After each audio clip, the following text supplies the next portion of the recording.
So hello, everybody. Thank you for joining me. It is a pleasure to be back online with a virtual tour. As you know, my name is Mara Walsh, and I will be your host today. I am so excited to be hosting this virtual tour this week, which highlights a historic region in my own country. Tonight, we are here to celebrate the capital of the United States of America with a look at it during cherry blossom season, which is one very sought after time of year to travel to our nation's capital. So thank you for joining us today. As we are entering high travel season, I'm very happy to be able to bring you this virtual tour experience to you via Zoom and Facebook Live. I'm going to share a little bit about myself for those of you who may be new to the series who don't know me. Again, my name is Mara Walsh. I'm in the United States and specifically between Philadelphia and New York. This is Eastern time zone, which is helpful to know if you're following our virtual tours and you want to put them on your calendar for the right time, given the time changes all over the world. As you may know by now, when we are not traveling virtually, I host groups on physical tours, as well as help others plan their own family and group vacations.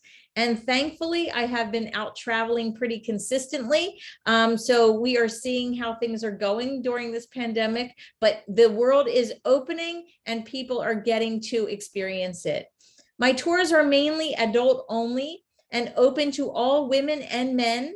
My summer trips specifically are for ages teen through senior citizens. I look forward to two tours that are coming up in June and July. My first Girl Scout tour that I will be hosting since 2019. So I'm really excited to take that group at the end of this month. If you want to follow our physical tours, please join my private Facebook group, which is called Girl Travel Tours. Just put my name in any of the answers that you follow our virtual tours, and I'll let you in to follow our physical tours. You can travel right along with us on your mobile devices, and I post all the time during the days, and it gives you a sense of travel even though you're not able to do the virtual tours.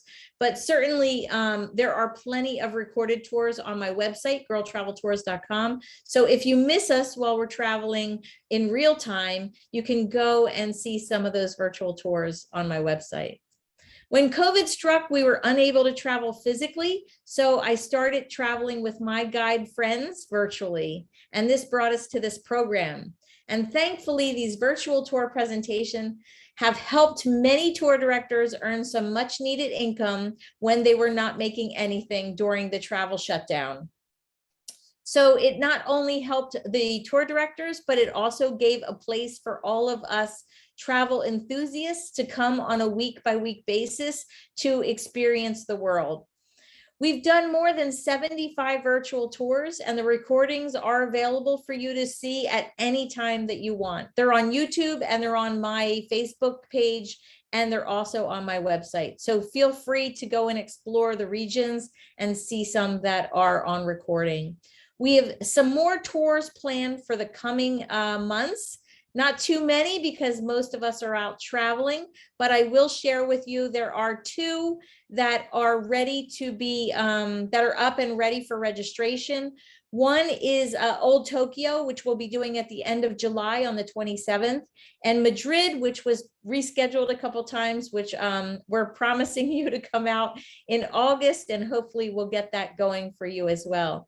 I'm going to also put a slide up here that shows you our future real life tours. There's a slew of them up there. So if you are thinking about traveling again, you might want to contact me to join one of our groups in the future.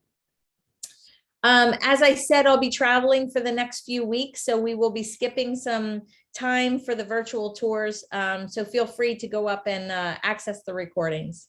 Okay, let's review a few ways you can interact with us during this event. Feel free to ask a question about the tour director, or my travel program using the Q&A. We will do those questions live after the presentation. So if you want to have your question answered live, please put it in the Q&A feature on the toolbar. And if you're just chatting with me offline, you could put those in the chat feature. And as always, I would like to open up an interactive poll for everybody to give me their understanding of what their knowledge of Washington, D.C. is. So what's your connection to D.C.? I've been and I love it. I have a trip booked. I plan to go in the future. I have no set plans, but I'm interested in the location, or I am solely interested in experiencing it virtually. So for all of you North Americans out there, many of you probably have already been to DC. I know I've been several times, but I absolutely love it. I was actually very fortunate to be able to be at a conference in, I think it was 2017 or 2018, where I was there at the time of the cherry blossoms. So it was really nice to see DC in all of its glory in the blooming season. So it looks like I'm going to end this poll. We have about 80% of the people who have answered it. It looks like about 62% have been and loved it. And there's a slew of people here that have no set plans, but want to visit it virtually with us today. So I'll share those results for you so that you can see for a moment. And then I'm going to take this down. If it does not go down on your screen, there should be a little box on the top left where you can just click on it, and that should take it out of your view so that you can see the presentation. If you are on a device, a phone or an iPad or something, you may have to swipe left or right to see the presentation in lieu of the video of the speaker or me. And also, if you're on a computer, you want to minimize the view of me in the video as much as possible. So you may have to take that little vertical toolbar between the presentation and the speaker and really push it towards the speaker so that you get as big of a view of the presentation as possible. Okay, so today's tour, like all of our tours, are scheduled for 90 minutes. That's with a Q&A, and if the Q&A goes long, we're happy to stay on and answer as many questions as come up. And as you know, a tour would not be complete without a fantastic tour director. And we have a guide with us tonight who has guided for many years, and she's also a group leader for the Girl Scout tours. That's how I met Tammy. I had the pleasure of meeting Tammy in Paris within the last year, I believe, on a recent training tour where I was training new group leaders to travel with their own Girl Scouts. So Tammy, I know, is getting geared up to take her Girl Scouts to Greece this summer, as I am taking mine to Europe in just a few short, not even weeks, maybe a handful of days, that's it. So Tammy is here to show us DC tonight, Washington, DC. I will share with you via chat and during the Q&A the way to leave a donation if you appreciate the presentation and our guide's knowledge. All of the donations go directly to the guide, minus the Zoom operating expenses. So today, I want to welcome Tammy to join us. Hello and welcome, Tammy. You can unmute and you can come on your video. Feel free to come on and take the controls, share your screen, and let's dive right into Washington, D.C. Okay. Hello, everyone. I'm just pulling up my little presentation right now. So my name is Tammy, like Mara said. My name is Tammy, and I'm currently in Manchester, New Hampshire. I saw in the chat that a lot of people were in the New England area or on the East Coast, which is very exciting to me. I'm just gonna get started right away here. So, this is being, there we go, yay. So yes, I am a ITMI certified tour director and tour manager, and I am in Manchester, New Hampshire. I have done student and adult tours since 2010. With a focus on the New England and northeastern part of the country, although I've been all over the country being the USA. I've done a little bit of international, but mostly in my own backyard because that's where I have most of my knowledge. I am the owner, or I was the owner, of what I called Out of the Box Tours. And I was there from 2010 until 2019. And now, since COVID, I've become a recruitment manager for the Girl Scouts of the Green and White Mountains, which is where they offered me the opportunity to go to Greece. And now I'm helping out our friend Mara with this tour. So let's get to it. Let's get to it. We're going to Washington, D.C. So I want everybody to just kind of think, okay? Now, we're not in our living rooms and our bedrooms and our kitchens right now. We are in Washington, D.C. And the time, it's not June 8th. Right now, it's the end of March. That's where we are right now. It's the end of March. And we're at the Tidal Basin, and this is what we see. We're in Washington, D.C., and we see these beautiful, beautiful cherry blossoms that are coming out right now because it's March. All right, so here we go. So how did they get there?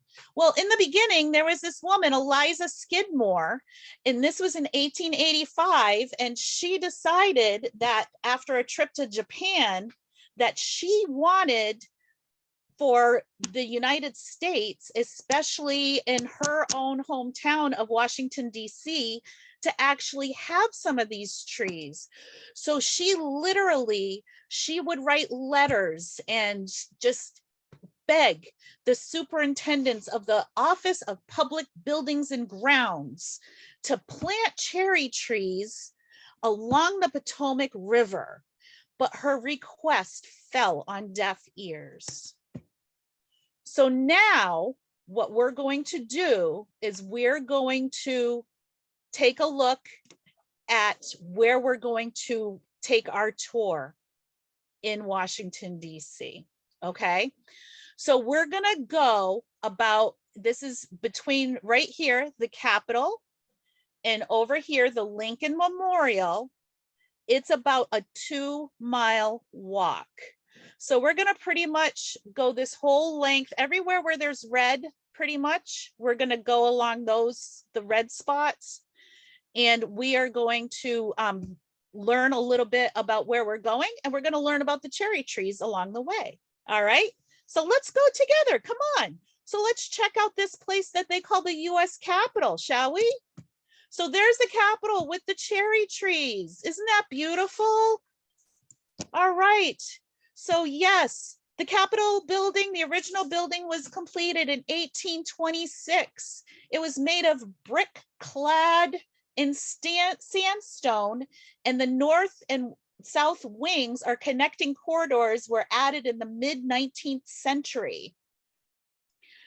They're made of brick clad marble, and the dome is made up of almost 9 million, yes, almost 9 million pounds of cast iron. That would be right here, this right here.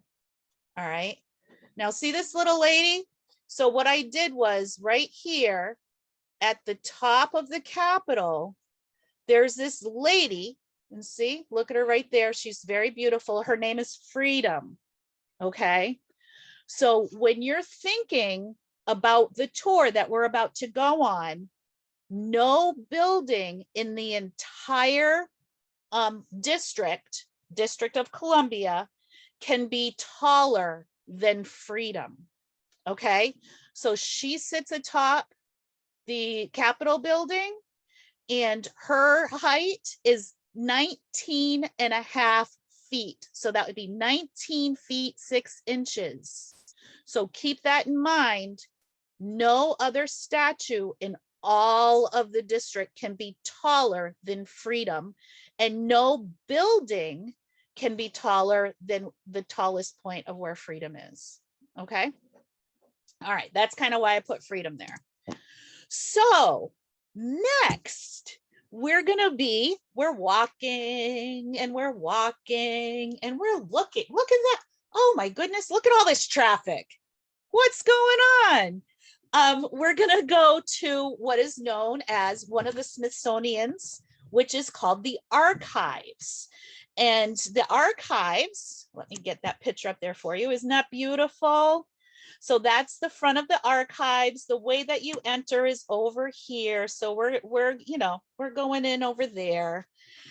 And it was built in approximately 1912. They started with the plans for this particular building, and it literally houses the Declaration of Independence, the original, the Constitution of the United States, and the Bill of Rights, amongst, I mean, a slew of other things. It's not this big building for just that. I mean, we have everything in there. So it was finally completed in 1952, and Harry S. Truman presided over the unveiling of the building. All right, we're continuing down. We're continuing down. And now we're getting down into what's called the National Mall. This is the area. Now, no, it is not a mall where the teenagers go that everybody thinks is so popular, and it has the Gap and Bloomingdale's. No, this is an outdoor area between the Capitol and the Washington Monument. It's very grassy. That's why it's green on here. And on either side of the mall are many, many, many of the different Smithsonians. Okay, so we'll be talking about those in a couple minutes. But on our way through, we're going to be passing through the Federal Triangle. What is the Federal Triangle? Well, the Federal Triangle was developed in 1906 by Dr. David Fairchild. And he decided that he wanted to have this particular area be a visible symbol of the growth that was taking place in the United States federal government during the 20th century. And so in this area, we have the old post office, the IRS. We also have this really cool building there. It's the Ronald Reagan Building and International Trade Center. And that's, believe it or not, all of these buildings are public buildings. You can get into any one of them. And one of the best lunches that you can get, or I don't think they're open for dinner, but one of the best lunches and most inexpensive lunches you can get in DC is right in that Ronald Reagan Building. I know, just a little known tidbit. It's what I do. It's what I do. So now we're gonna head to the mall. Okay. So the Smithsonian Institute. So these are all where the Smithsonians are housed, like I had said. And let's see where we are here. So through these beautiful cherry trees, you can see this building, okay? It is called, it's hard to see back there, but it is called, that is the castle. All right, I wanted to make sure we got some really good pictures of the trees as well. And this was the best one I could find with the castle in the background. So the castle is quite interesting. It was the very first Smithsonian Institute, and it was founded by a gentleman who never stepped foot in the United States. Interestingly enough, okay? His name was James Smithson, and he was a British scientist, and he didn't have any children. So when he drew up his will in 1826, he had his beneficiary was Henry Hungerford, who was his nephew. And Smithson stipulated that should the nephew die without heirs, which he did, the estate would go to the United States to found at Washington under the name of the Smithsonian Institution, an establishment for the increase and diffusion of knowledge among men. And that's how it all started. And now we have 19 different Smithsonians in and around the Washington, D.C. area, with the lion's share of them being right here on the mall. Okay, so where else can we go? All right, well, there's some more cherry trees there, but I think we're going to have a little sidebar here, all right? Because we're talking about cherry trees. So here we are. This is Dr. David Fairchild, and he's a plant explorer and the U.S. Department of Agriculture official. He imported 75 flowering cherry trees from Japan, and he planted them at his residence in Chevy Chase, Maryland, to see how they would do under, you know, like in this climate, and the climate that's near us, you know, along the because he knew that people were going to want to put them along the Potomac. So he said, you know what, let's give it a shot and see what happens. So this is a current aerial shot of those very trees on his property from 1906. All right. So these are weeping types of cherry trees, but they were able to grow, as you can see, it's over 100 years later, and they were able to be grown successfully. So it was deemed a success, and they realized that cherry trees are something that they could grow in Washington, D.C. All right, so that's approximately where that particular the castle is. And here we go. There it is, the castle. So it's quite beautiful. That other shot, I wanted to make sure you could see it with the cherry trees, but here it is in all of its glory. This is springtime. The castle, the very first Smithsonian Institute. One of the things that is interred there is the remains of James Smithson himself. So he didn't visit the United States or Washington, D.C. during his life, but he is interred there at his death. And he's also, that's also where you would want to go if it's almost like a visitor center for the Smithsonians in this particular Smithsonian. So if you want to find out about other places to go and, you know, all the ins and outs of all the fun things at the Smithsonian, that's where you would go. Okay, we're going to back up a little bit here. Look at that. So we're backing up towards 3rd Street, right between 3rd Street and Independence Avenue. I wonder what could be here. The Air and Space Museum. Every tour I have ever been on. Now, I was a tour director for 9 years, 9 seasons. I never went to Washington, D.C. less than 6 times per year.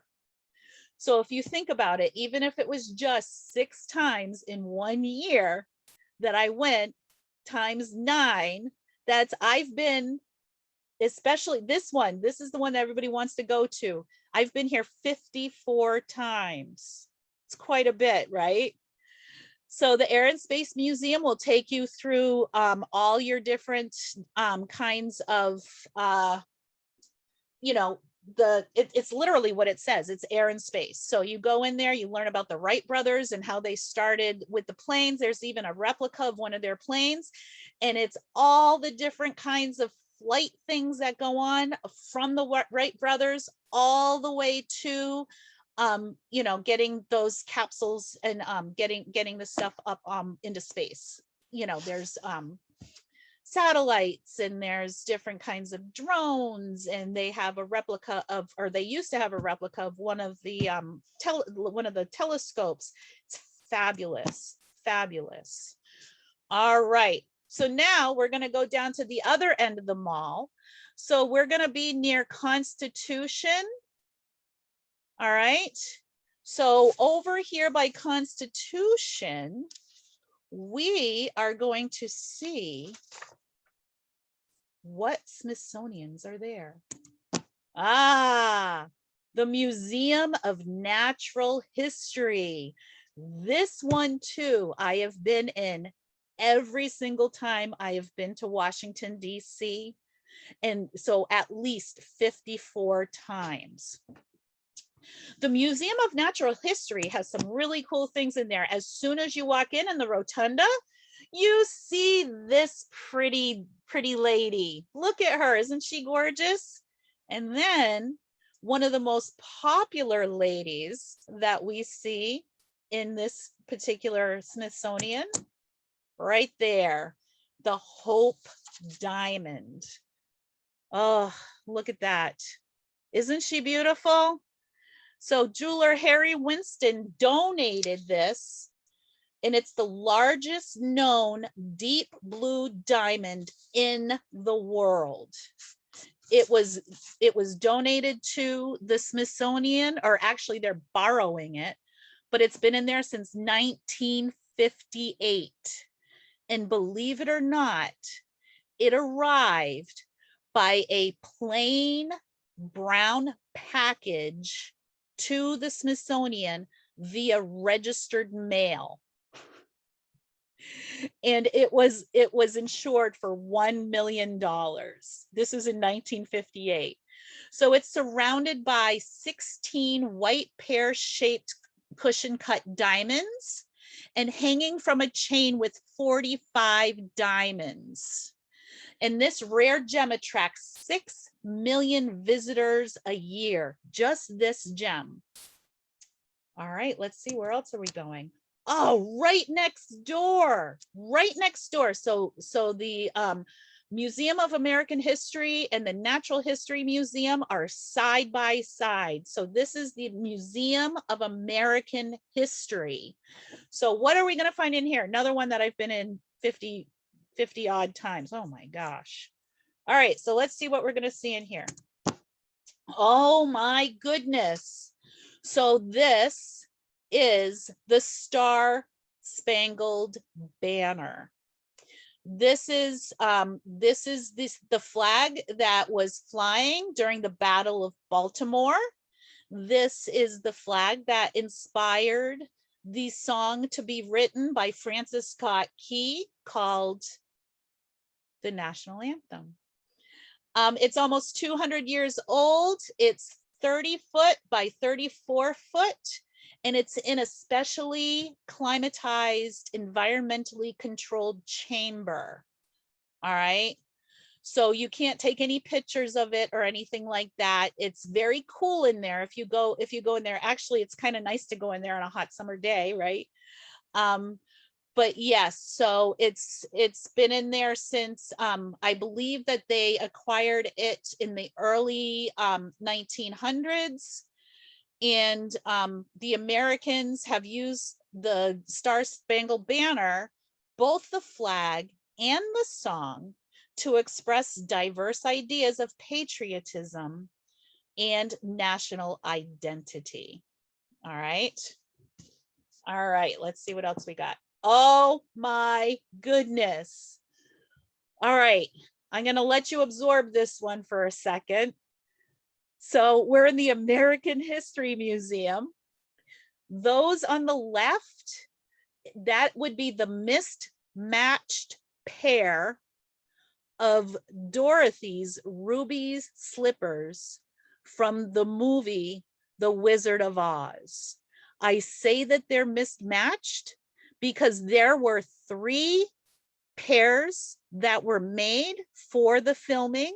The original pair were gray, believe it or not. And the 3 pairs, somehow they got separated.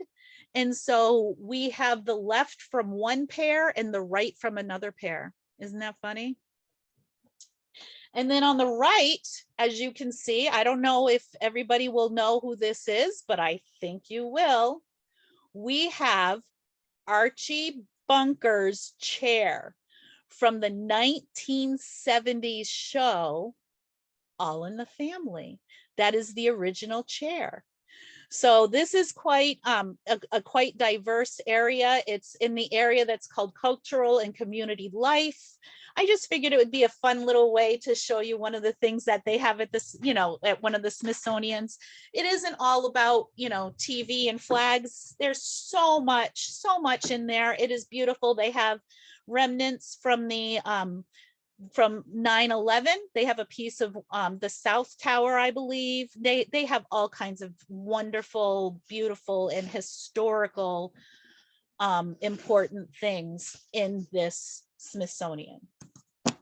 Okay, so now we are moving on down the line here, and look where we are. We're almost at the Washington Monument. We can see it off in the distance. We can see all the flags surrounding it, but we see an unusual site over here. We see a site that isn't necessarily one that we've seen if we've been there, like if it's been about 20 or so years since we've been there. So these are the two of the newest Smithsonians. So the building on the left is the National Museum of the American Indian. Okay. Notice I said a lot of times people question this when I'm on tour. I said the National Museum of the American Indian, the Native Americans here in the United States named this building. So sometimes people say saying Indian is disrespectful. It is not. This is what they wanted, which was fantastic. I thought it was great. Inside of here, they have a cafe. I keep on going back to food. I don't know why, but inside here, they have a fantastic, a lot of the Smithsonians have cafeterias. They have really, really great Native American Indian type of food in this particular Smithsonian. And then the picture on your right, I haven't even been in this one yet. So I've been in all the others that I've showed you so far, but this one, when I was in DC all the time, you had to get free tickets. Everything here is free. Everything I've shown you so far, you can get into free. All the Smithsonians, the Capitol building, a lot of other places. But they had timed tickets at the Museum of African American History and Culture that because it was so new and it was so popular, I haven't gotten a chance to get in there yet. So this is one that's on my bucket list to see. So yeah, so those are those two of the newest Smithsonians. All right. Let's go back.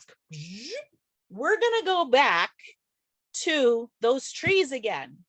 All right. So remember we talked about, we had Eliza Skidmore. She was trying to get trees planted in and around the area. And then we had Dr. Fairchild, who said, let's see if cherry trees would actually make it in this climate. All right. So then finally, we have Mrs. Taft, okay? Helen Taft. She is the wife of President Taft, and she thought that this was a spectacular idea. Let's get those cherry trees and let's get them planted. Let's see what we can do. So Mrs. Taft lived in Japan, and she was familiar with the beauty of the flowering cherry trees. And so she heard from Eliza Skidmore, who said, listen, let's get these in there. And Mrs. Taft sent Miss Skidmore this very letter. This is dated April 7th, 1909. Thank you very much for your suggestion about the cherry trees. I have taken the matter up and am promised the trees, but I thought perhaps it would be best to make an avenue of them, extending down to the turn in the road, as the other part is still too rough to do any planting. Of course, they could not reflect in the water, but the effect would be very lovely of the long avenue. Let me know what you think about this. Sincerely yours, Helen H. Taft. Pretty cool, huh? And there's the ladies that are responsible for getting those trees planted. And here's some more photos of the ladies and gentlemen. These look like reporters, I'm thinking. They're talking about those trees. Again, these were built at the beginning of the 20th century, or not built, they were planted the beginning of this 20th century. So now we are going to go to the Washington Monument. There it is. Now, the Washington Monument, it's 555 feet tall. Actually, 555 feet, 5 inches, right? So yes, it's very, very large. It was the world's tallest building when it was dedicated. And the Eiffel Tower soon after decided to take it over, but that's okay. The Washington Monument lived in the limelight for a little bit. It is an engineering marvel, even to this day, because the monument's marble blocks are held together by just gravity and friction. There's no mortar. And that's why a few years ago, I can't remember the exact year, but there was a year that there was an earthquake, and it was severely damaged. There was quite a while that people couldn't go up in it. You could still see it and everything, but you couldn't go up in it. All right, let's talk about this guy. It's named after him, right? It's the Washington Monument is named after George Washington, as are many, many, many cities and mountains and avenues and all kinds, and hospitals. There's all kinds of places here in the US that are named after our very first president, General George Washington. All right, and here's another picture of the, you can't see the whole thing, but you kind of get the idea, the cherry trees there with the Washington Monument in the backdrop. Very beautiful. And there's another shot. Look at that. And let me tell you, as spectacular as Washington, D.C. is during the day, it is even more spectacular in the evening, as you can see. And I do have evening pictures sprinkled throughout. And so there it is with the flags. All right. So next, we're going to go to the World War II Memorial, one of the newer memorials at on this trip. There it is. So we have the Atlantic in this picture to the right. We have the Pacific to the west. Those pillars with the wreaths on them, those there are 56 of those. They're granite columns, and they represent 48 states, 7 federal territories, and the District of Columbia, because those are what were under our rule, I guess you could say, during World War II. And there's another beautiful picture of the fountain at the World War II Memorial. Okay, so now we're walking and we see this, as you can tell, it's a man-made body of water, right? It is affectionately known as the reflecting pool. So this is the reflecting pool. If your back is to the World War II Memorial and you're looking straight ahead, that at the other end that you see there, that is the Lincoln Memorial. All right. And this is from the other direction. So this is where the Lincoln Memorial is at your back, and you're looking towards the Washington Monument. Who is this guy? Where did he come from? So this, all right, I always butcher his name. So I would like forgiveness from his family, but this is, all right, I gotta find it. I need cheat sheets sometimes, every once in a while. His name is, he was Tokyo's mayor in 1909, and his name is Yukio Ozaki. And I'm sure I'm saying that wrong, but he supported the gift of the cherry trees to the First Lady of the United States, Helen Taft. And he agreed to send a donation to the US of 2,000 trees.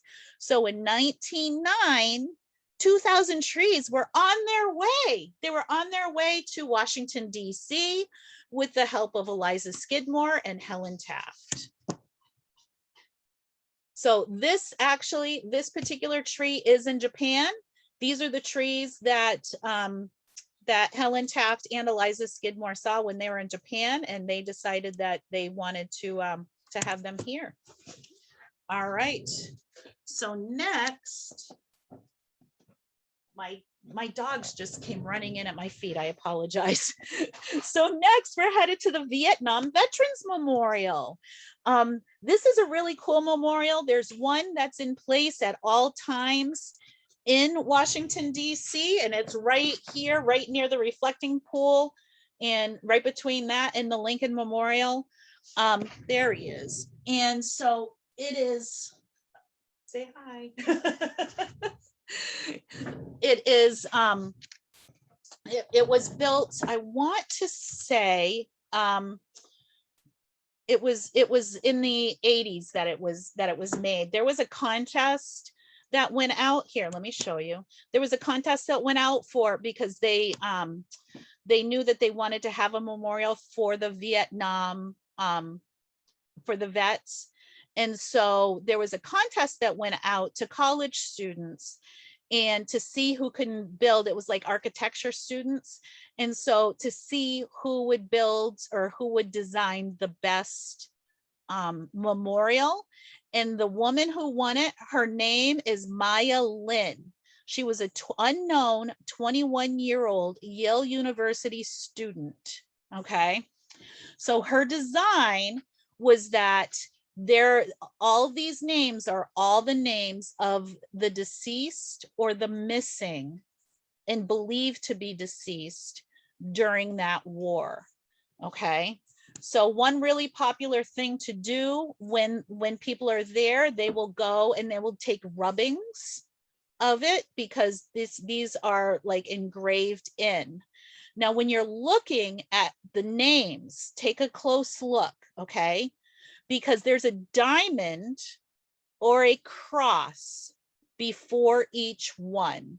So the diamond signifies a fallen soldier. The cross indicates that the person is missing. But sometimes we find these missing people, right? So very clearly, you've got to really look when you're there.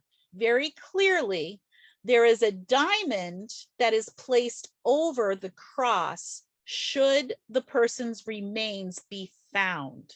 Because we have DNA and forensics and all this stuff now that it make it a lot easier for people to find, you know, who people are, so to speak. So occasionally you will see a dime or cross that has been clearly changed into a diamond. All right. And then, and this is even rarer, I haven't found one of these yet. For those who have been discovered alive, the cross, right, because they were considered missing, but they were found alive, they were discovered that they were alive, the cross is enclosed in a circle. And that's how you know that they made it home, or they made it out of the war. Okay, so I want to say, when I'm doing my tours, that this particular memorial seems to be most everyone's favorite. All right, so there it is. Now, believe it or not, yes, this whole building is taller than 19 feet. Remember, let's go back to where we were when we were talking about freedom. And the pretty lady that sits atop the Capitol building, President Lincoln, they wanted to make sure that whoever saw this particular monument, memorial, that they knew the grandeur that was Abraham Lincoln, right? Our 16th president. So because they couldn't go taller than 19 feet, That is why they decided to have him seated. Does that make sense? So Henry Bacon, he designed this, and he's like, that's the only way that we can do it, is to have him be seated, and then that way he will appear, so you'll know that if he's that big seated, how big is he when he's standing up, right? Right. So within at this particular monument, it is quite beautiful. We'll go back to that in just a minute.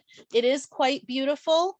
On one side is the Gettysburg Address. So when you're facing the president, on one wall, there'll be the Gettysburg Address, and on the other wall, on the side, will be the second inaugural address that he had made. So, and then it is a quite a popular place for these types of marches. They do a lot of, you know, it's really nice that they have this. There's a little plaque on the ground, like on the steps. There's steps going up to the monument, and where Dr. King had his "I Have a Dream" speech, there's just a little tiny like indicator as to where he stood while giving that speech. So that's kind of neat. The kids like to go up there, run up there, and actually stand on that spot too. Okay, the Korean War Memorial. All right. So look at this. This is the Korean War Memorial. It was probably one of the least advertised, I guess you could say, for its time. It's like the forgotten war, right? But in actuality, this war didn't even last as long as Vietnam, and yet we lost more soldiers in this one. So this is a beautiful memorial. It is alongside the Lincoln Memorial. All right, and then there's this big, beautiful mural wall. I love both parts. So if you see the wall here is on the left-hand side, and then you see that fence on the right, the statues are over on the other side of that fence.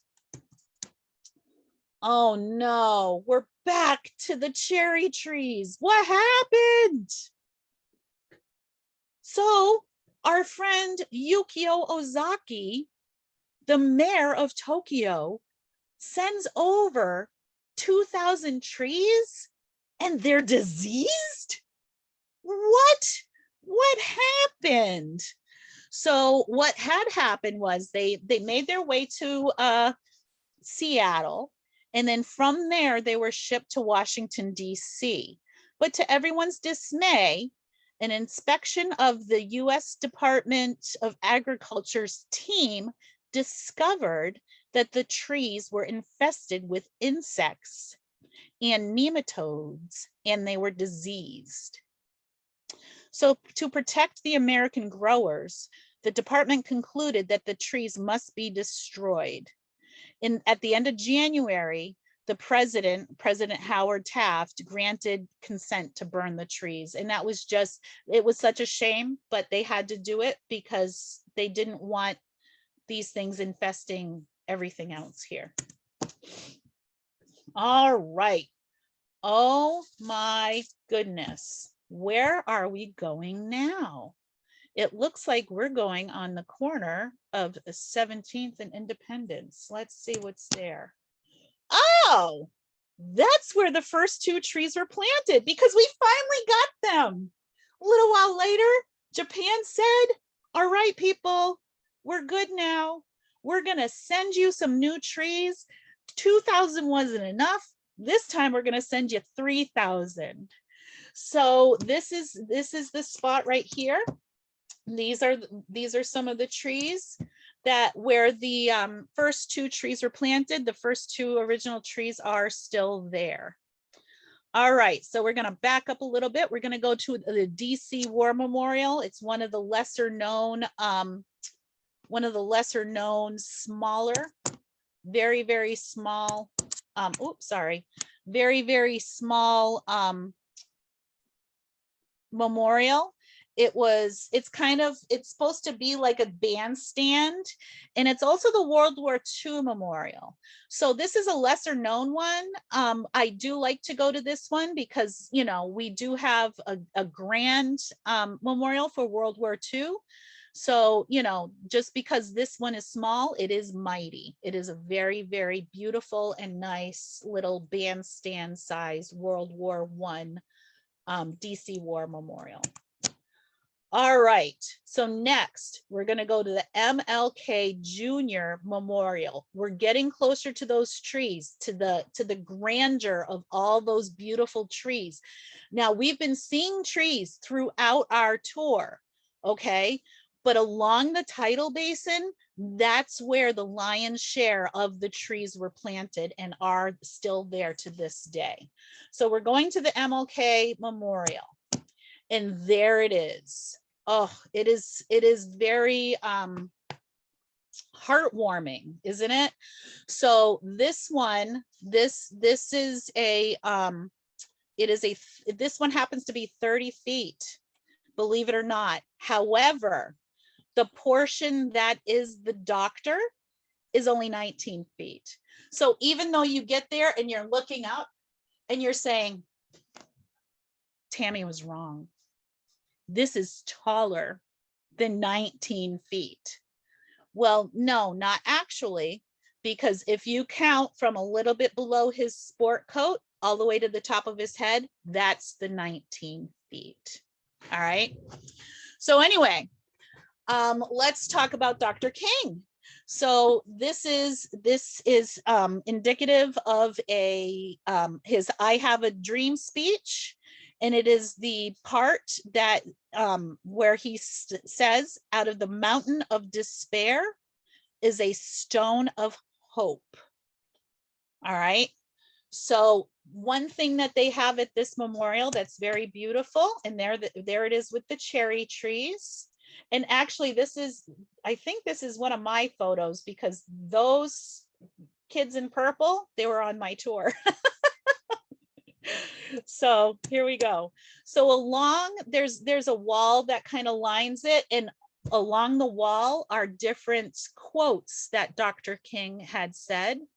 And so what I like to do when I'm with my students, and I would challenge you to do the same when you go to DC and you go to the Dr. King Memorial, these are all quotes that Dr. King had said over the years.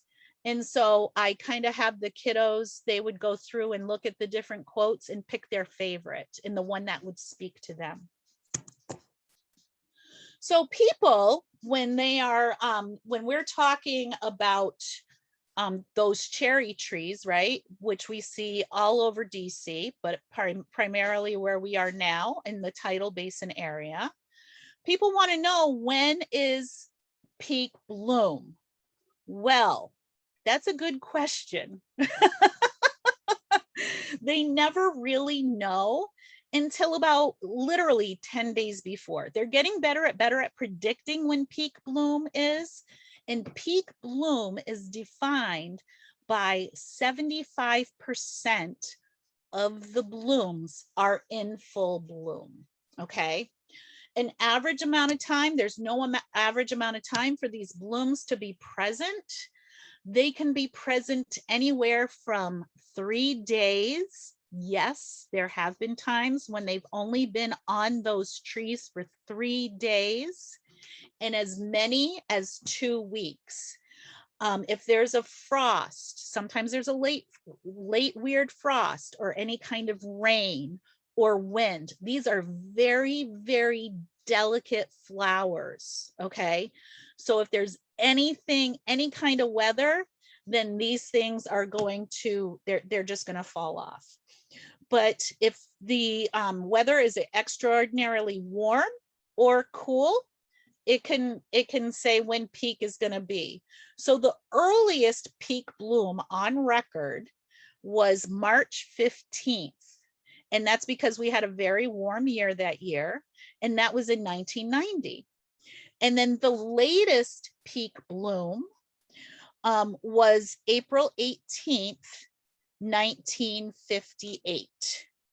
So very weather dependent, very, you know, it's hard to judge. It really is hard to judge. So is everybody getting tired? We've walked like 2 miles now. Now we're going around the Tidal Basin. I'm exhausted. That's a long walk. Too bad we couldn't really get our steps in during that time, right? All right, so peak bloom, like I said, it lasts anywhere, it could be as little as 3 days, as many as 2 weeks. It usually hovers somewhere between 5 and 10 days, but even that's kind of pushing it sometimes. So, and then the folks that predict that bloom, there's people with the National Park Service and the Agriculture Department, all kinds of people. They all kind of, I swear that I picture them. This is what I picture. They're sitting in a room having a meeting and saying, well, no, because this is happening, then this is going to happen. And because that is happening, this is going to happen. So we predict this date.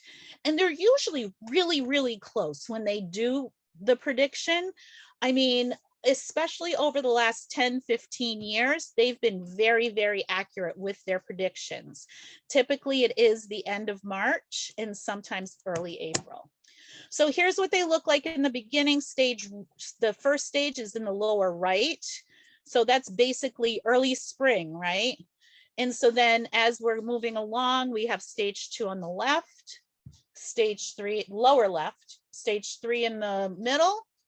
And now we're starting to see maybe the hints of something there. And I don't know what these words are. I'm sorry. I'm a tour director and Girl Scout person. I know a lot. I have a lot of useless knowledge. I know a lot of little things, but I don't know in depth of anything. But anyway, so we're getting a little bigger, and then finally we starting to get those blooms. All right. So I know we're all tired, but we only have 2 more. We only have 2 more memorials. The first one is the FDR Memorial. So literally, here we go with the beautiful blooms. Again, you could tell when they're my pictures because they're not that good. So I apologize. But here's a better one. Look at that. So the FDR Memorial, he was the longest running president. He served for just under 4 terms. And it's the only, let me see, it's not a monolithic, it's more like a white marble structure, and it has flowing landscape, and each section of this particular memorial depicts a different part of his presidency. All right, so here we go. There's some beautiful waterfalls. There we go. All right. And everybody knows that he was in a wheelchair, correct?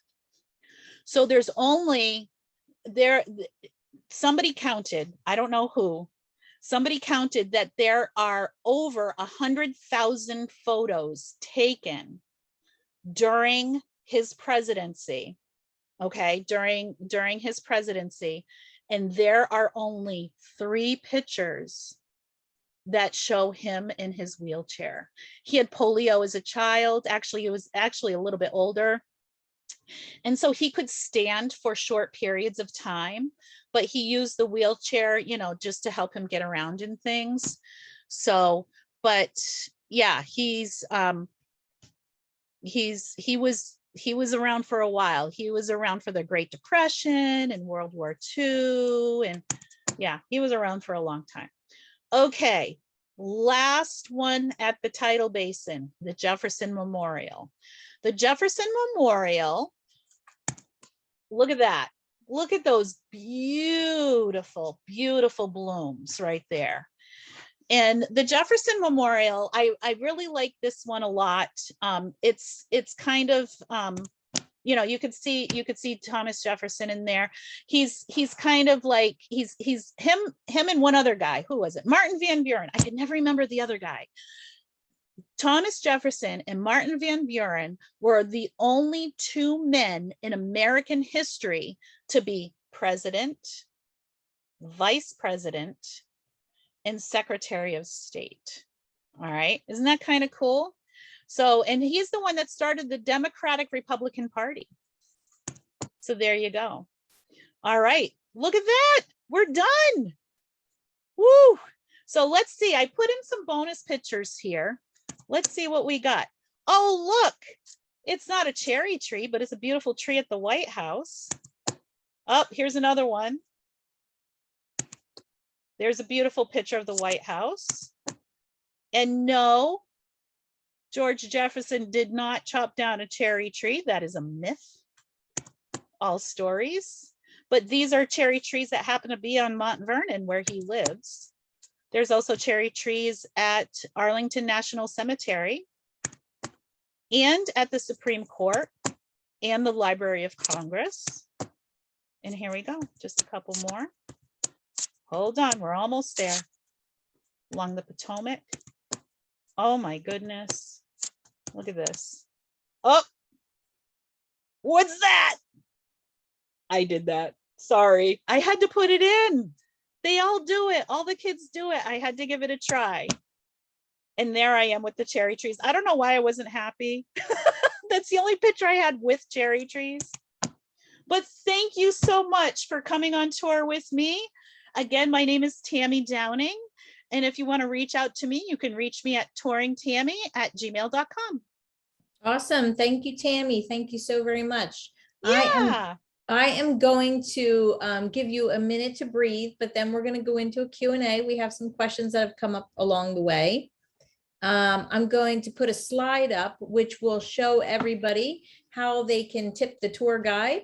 And also on the right-hand side, I have a list of some of my physical real life tours. And if you want to see more of what I have to offer, go to girltraveltours.com. Okay, so let's dive into this Q&A. I'm going to let you lead it, Tammy, by opening the Q&A and then going to the top. You can read off the question and provide the answers to the ones that you can comment on, and then we can go through them that way if you're ready. Okay. Let's see. Now, you're really testing me on some of these because I may not know the answer. Because and that's okay. We are fortunate all to have an internet. So if you have to refer to the internet for some of these and future lookups by the person who asked the question, that's completely fine. Yeah, because it's been a couple years since I've been, so I had to do a little reminding myself. So how tall is the Washington Monument in comparison to the Capitol building with freedom on top? Well, I do know that the Washington Monument is 555 feet 5 inches. I'm not exactly sure how tall the Capitol building is all told, because when they were measuring it, from what I understand, they were doing it in, they say that like some of the buildings can't be more than a certain amount of stories. But in the United States, I don't know about anywhere else, but in the United States, a story, which means a level, right, is not a unit of measure. So I live here in a 2-story home, right? But like my ceilings are 8 feet. My daughter just bought a home in another town. She has a 2-story home. Her ceilings are 10 feet. So it's not really a good unit of measure. But the rule of thumb is usually it's around 5 stories. But I've seen some buildings with as many as 9.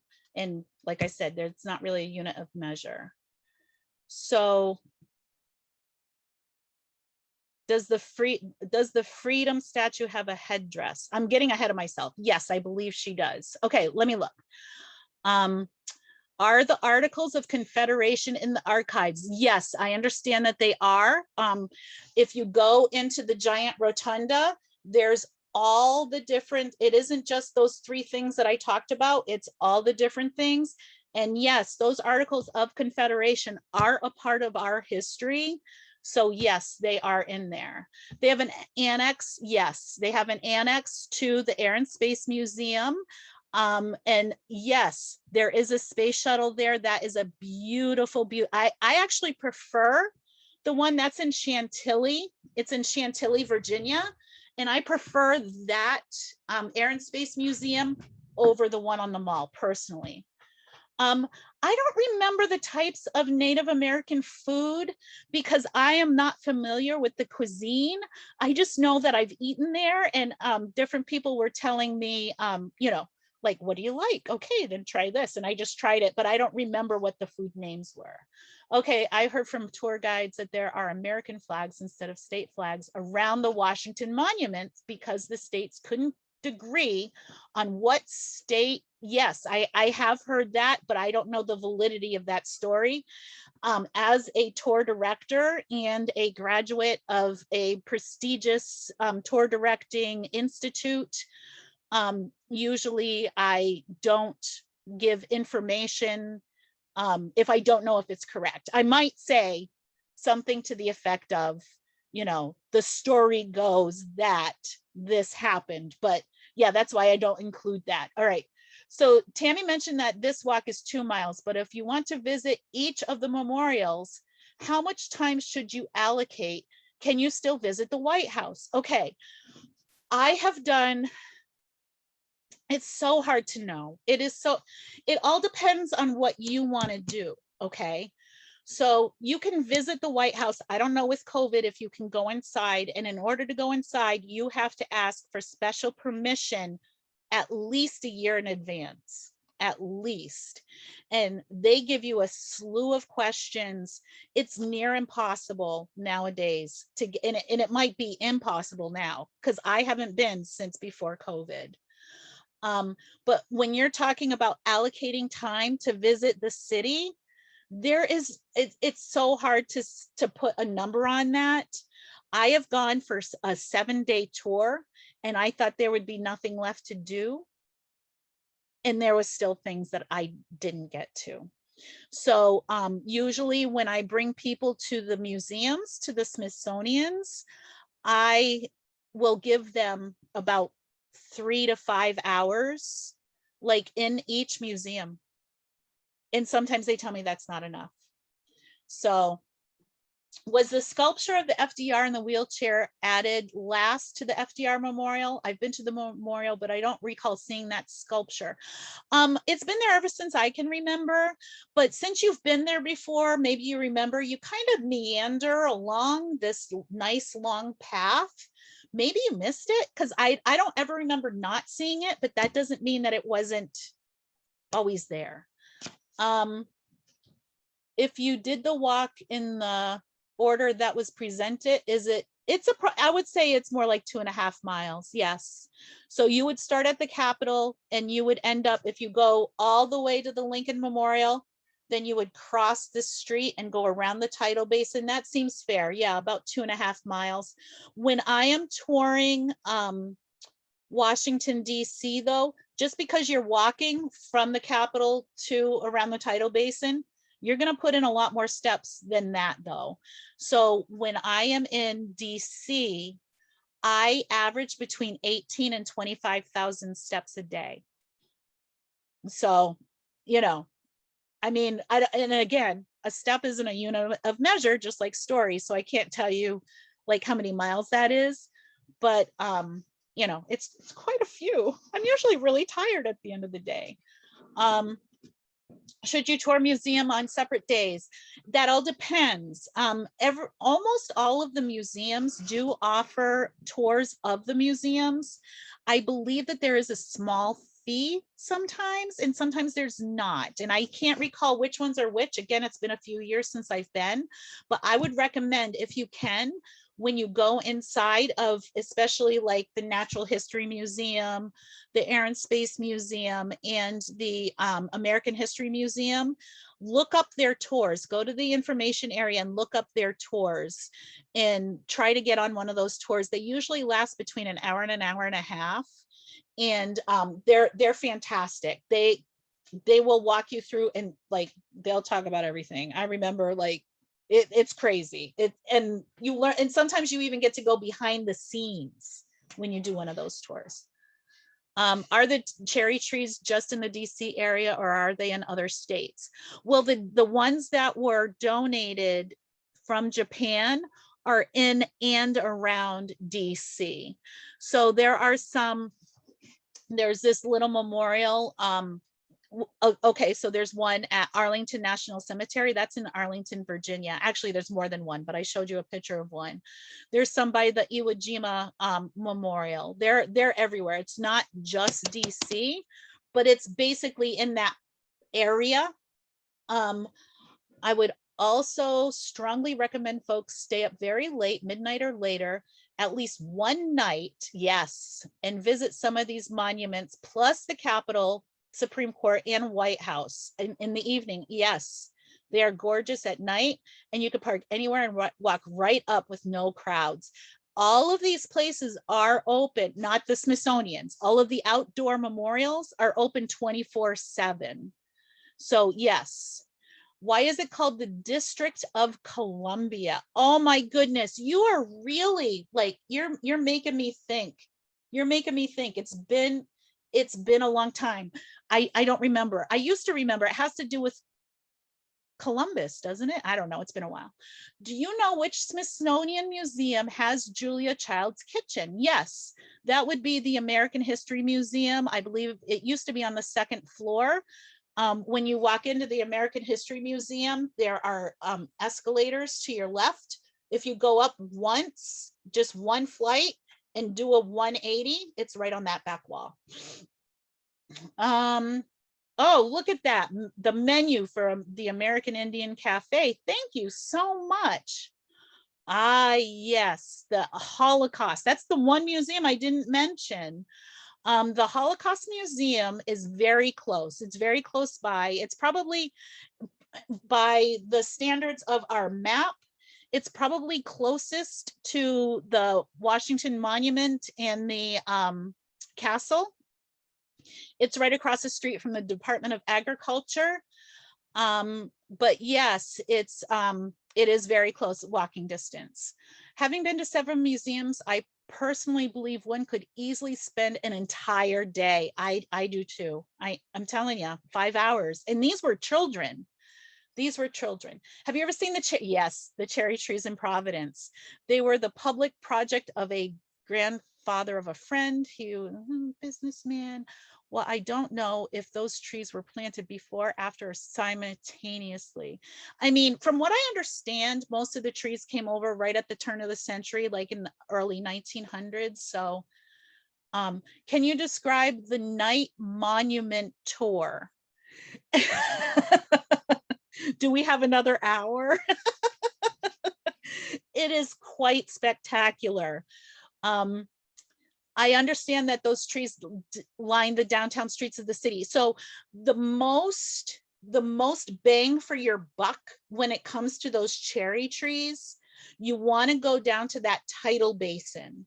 The Tidal Basin, I don't know specifically how many. I know that there's over 4,000 trees now, although we got over 3,000 from Japan. Now with, like replanting and things like that, there's over 4,000 now. But there's a huge amount around that Tidal Basin, although they are all over the city.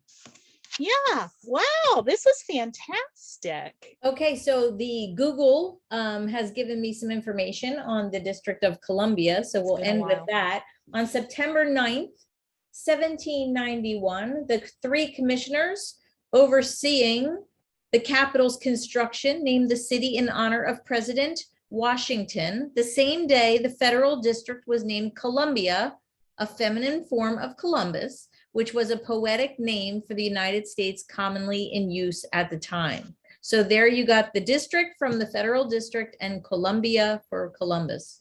There you go. All right, so we are at the end of our tour. Thank you very much, Tammy, for joining us. And thank you everyone out there for coming along tonight. I hope you have a great month or so, and I will see you back here in July. Take care and have a good night.